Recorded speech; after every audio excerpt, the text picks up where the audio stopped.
Quando surge família Palmeiras, sejam bem-vindos aí a mais um pós-jogo. Internacional 2, Palmeiras 0. É um jogo para esquecer. Vamos falar bastante de alguns tópicos aqui que foram os erros cruciais para o Palmeiras perder essa partida.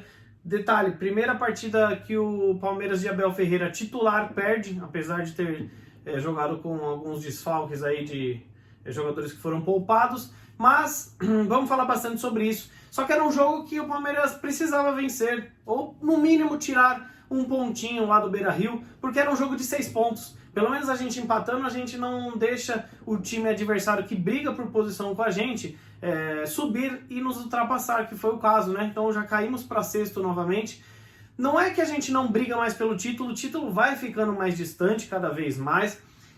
Só que a gente ainda tem chance, briga lá no topo da tabela, só que o foco para mim, na minha humilde opinião como torcedor, no Campeonato Brasileiro, é o G4, para a gente classificar para a Libertadores diretamente na fase de grupos pelo Campeonato Brasileiro e não ficar dependente do título da Copa do Brasil ou da Libertadores, do título das Copas, que também nos traria uma vaga direto para a fase de grupos. Se Deus quiser, seremos campeões, mas não podemos depender só disso, né? Então foi um jogo atípico de novo, isso nos preocupa, né? Mais ou menos aí como foi contra o Libertad, o Palmeiras teve um tempo bem apagado. O primeiro tempo do Palmeiras ele até começou laicar o jogo, um pouco regular, aí tomou o gol, não conseguiu jogar muito bem. Foi uma partida...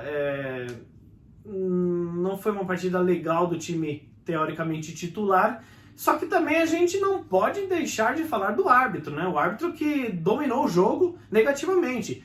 O jogador do Inter caía, eles davam falta. Se vocês perceberem na transmissão, eu assisti pelo Premier, vocês vão ver que o sonoro, né, do estádio do Beira-Rio não tem aquelas músicas como tem aqui no Allianz Parque. Então a gente ouvia muitos jogadores gritando. E os jogadores do Inter, eles toda hora gritavam e ganhavam no grito. O árbitro marcava as faltas por conta dos gritos dele. Então isso prejudicou também a partida, não tenha dúvidas, mas eu não isento o mau futebol do Palmeiras, principalmente no primeiro tempo, na noite de hoje, né? No segundo tempo o Palmeiras conseguiu jogar um pouco melhor, merecia o empate, mais do que o Inter merecia o segundo gol. Eu acho que num montante o resultado mais justo seria o empate, sim, sem clubismo algum, mas... pelo primeiro tempo ruim e pela falta de oportunidades criadas que o Palmeiras não chutava gol com objetividade, saímos aí com a derrota e não temos muito o que ficar reclamando. Eu queria trazer um pontinho negativo aí, que também não dá pra gente só ser otimista, que foi o caso do Marcos Rocha. Marcos Rocha que novamente fez um mau jogo, ele que contra o Libertad fez um péssimo primeiro tempo, melhorou um pouquinho depois que o jogador do Libertad foi expulso. E aí a gente tem que pensar que, para não queimar o atleta, time que está ganhando não se mexe. Porque a gente... Talvez seja a primeira crítica, na minha opinião, a uma escolha do Abel Ferreira, né? Ele não vai ser o Deus sempre, mas ele é um baita treinador. Reformulou o Palmeiras, é só uma vírgula aqui, e que também a gente não pode deixar 100%, ninguém agrada 100%, né? Mas se o Gabriel Menino estava tão bem na lateral, vamos esquecer um pouquinho esse negócio de Marcos Rocha, o Mike e Gabriel Menino de volante. Não sei qual que é a sua opinião. Para mim o Gabriel Menino, ele apesar de jogar muito bem no meio campo, ele faz mais falta quando ele não está na lateral do que quando ele não está no meio campo. Então para mim, Gabriel Menino tem que ser nosso lateral direito. O Mike ele faz uns 2, 3 jogos bons, depois lesiona ou cai de rendimento. O Marcos Rocha, desde que voltou de Covid, não fez sequer um bom jogo. Então, aquele lance do primeiro gol, dele tentar dar um chapéuzinho na grande área de defesa do Palmeiras é inadmissível. Tem que tomar sim um puxão de orelha da comissão técnica, isso não pode acontecer, principalmente num jogo tão importante desse. De resto, o Palmeiras não teve muitos destaques individuais, o coletivo funcionou um pouquinho no segundo tempo, mas não mereceu a vitória.